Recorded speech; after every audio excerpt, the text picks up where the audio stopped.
Hello everyone, আসসালামু আলাইকুম। সবাই কেমন আছেন? আশা করি অনেক ভালো আছেন। আজকে আমরা কোথায় এসেছি সবই আপনাদেরকে ডিটেলস বলছি। কুমিল্লা তিতাস গাজীপুর ঐতিহ্যবাহী মেলা পীর শাহাবাদ জিন্দাওয়ালির বাৎসরিক উরুসে এই ঐতিহ্যবাহী বাৎসরিক মেলাতে সবসময় কুস্তি খেলা হয়ে থাকে। গাজীপুর মেলার অন্যতম আকর্ষণ হলো এই কুস্তি খেলা। এই কুস্তি খেলা দেখার জন্য সবচেয়ে বেশি যারা ভিড় করে থাকে মুরব্বীরা, কারণ এই খেলাটা কিন্তু আগে খুবই প্রচলন বেশি ছিল। দিনে দিনে ডিজিটাল হওয়াতে আমাদের যে ঐতিহ্যবাহী খেলাগুলো সেগুলো হারিয়ে যাচ্ছে।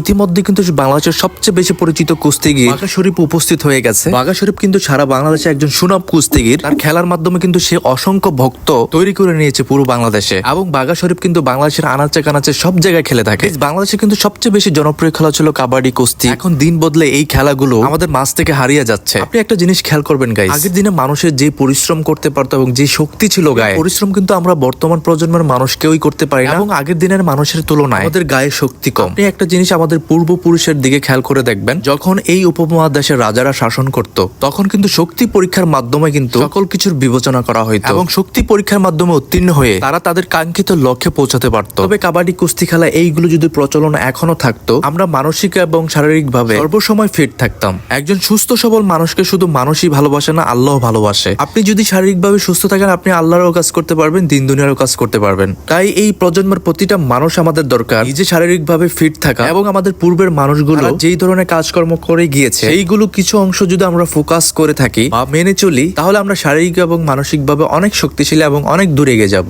গাইজ, গত 4-5 বছর যাবত গাজীপুরের এই কুস্তি খেলাটি উলুকান্দি এবং গাজীপুরের খালের পিছনে এই খেলাটি ওখানেই দেওয়া হয়, কারণ এত পরিমাণ মানুষ হয় এই জন্য সেই খেলাটি মেলার আশেপাশে খেলাটি দেওয়া সম্ভব হয়ে ওঠে না। তো গাইজ, এই খেলাটি দেখার জন্য কিন্তু বেশিরভাগ মুরব্বী মানুষরা ভিড় করে, কারণ এই খেলাটির মাধ্যমে আগের দিনের মানুষরা কিন্তু একটা আনন্দ খুঁজে পায়। আর এই মেলাটির উদ্দেশ্য করে কিন্তু এই খেলাটি হয়। তিতাস এবং আশেপাশে উপজেলার থেকে এবং দূর দূরান্ত থেকে এই খেলাটি দেখার জন্য চলে আসে।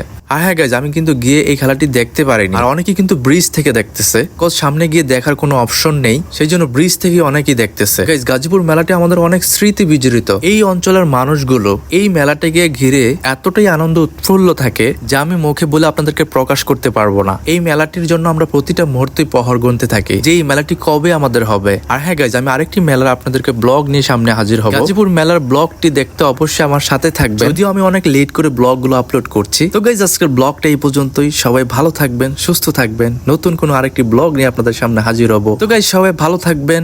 আমি আশরাফ এখান থেকেই বিদায় নিচ্ছি। সবাই সুস্থ থাকবেন, পরিবারের পাশে থাকবেন। সে পর্যন্ত ভালো থাকুন। আল্লাহ হাফেজ।